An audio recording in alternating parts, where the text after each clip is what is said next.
Good morning student, class 9 हम आपको पढ़ा रहे हैं बात पाठ 1 आपको, जिसमें एक पहला पैराग्राफ करा दिया था। हम आज आपको दूसरा पार्ट मतलब कराने जा रहे हैं, दूसरा पैराग्राफ। तो देखिए इसमें हम आपको बता ही चुके हैं कि जितने प्रश्न के आधार पर ही हमें इस पैराग्राफ के से आंसर देने होते हैं। तो इसमें देखिए रेखा खींची है आपकी, जहां से हमें वहीं से वो करना है, तो मतलब इसकी व्याख्या करनी होगी। बाकी क्वेश्चन के आधार पर ही हम आंसर देते हैं। तो पहला प्रश्न है गद्यांश का पाठ और लेखक का नाम। तो गद्यांश का पाठ है बात और लेखक का नाम है प्रताप नारायण मिश्र। अब उसके बाद में ये देखिए दूसरा प्रश्न है, इसमें रेखांकित अंश की व्याख्या कीजिए। तो देखिए रेखांकित आपकी रेखा खींची हुई है कि यहाँ से कि इसी से अन्य नवचारियों की अपेक्षा आदृत समझे जाते हैं। यहाँ पर तोता, मैना आदि कुछ पक्षी भी अनुकरण कर कुछ बातें मतलब कर लेते हैं, उसी के लिए कहा गया है, अनुकरण कर लेते हैं।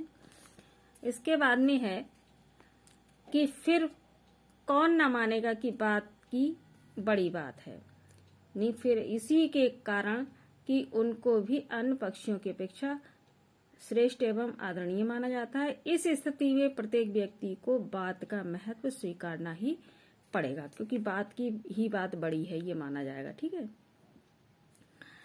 फिर है कि हाँ, बात की बात इतनी बड़ी है कि परमात्मा को लोग निराकार कहते हैं, तो भी इसका संबंध उसके साथ लगाए रहते हैं। इसका है अर्थ है कि मतलब ईश्वर जो है, ईश्वर को सभी धर्मों में निराकार अर्थात बिना हाथ पैर मुख वाला माना जाता है। स्वाभाविक रूप से जब ईश्वर मुख का मुख ही नहीं है तो वह बातें भी नहीं कर सकता, परंतु फिर भी बात का संबंध ईश्वर से जोड़कर बात की महत्ता दर्शाई जाती है। हम इसकी सीधे से व्याख्या आपको बता दे रहे हैं, वही आपको करनी है। तोता, मैना आदि मतलब लेखक का कहना है कि तोता, मैना आदि कुछ पक्षी भी अनुकरण कर कुछ बातें कर लेते हैं, इसी बात के कारण कि उनको भी अन्य पक्षियों की अपेक्षा श्रेष्ठ एवं आदरणीय माना जाता है। इस स्थिति में प्रत्येक व्यक्ति को बात का महत्व स्वीकारना ही पड़ेगा। ईश्वर को सभी धर्मों में निराकार अर्थात बिना हाथ पैर मुख वाला माना जाता है। स्वाभाविक रूप से जब ईश्वर का मुख ही नहीं है तो वह बातें भी नहीं कर सकता, परंतु फिर भी बात का संबंध जो है वह ईश्वर से जोड़कर बात की महत्ता दर्शाई जाती है। अगला प्रश्न है किस कारण मानव जाति समस्त जीवधारियों की शिरोमणि है। उत्तर है इसका समस्त जीवधारियों में केवल मानव जाति ही बात के माध्यम में अपनी भाव अभिव्यक्ति करने में समर्थ है, इसलिए वह समस्त जीवधारियों की शिरोमणि मतलब है। ठीक है, शिरोमणि है या शिरोमणि उसको मतलब कहा गया, तो जीवधारियों वही है, जीवधारियों शिरोमणि है। ठीक है। अगला प्रश्न है सुख, सारिका आदि अन्य नवचारियों की अपेक्षा अधिक आदर क्यों पाते हैं।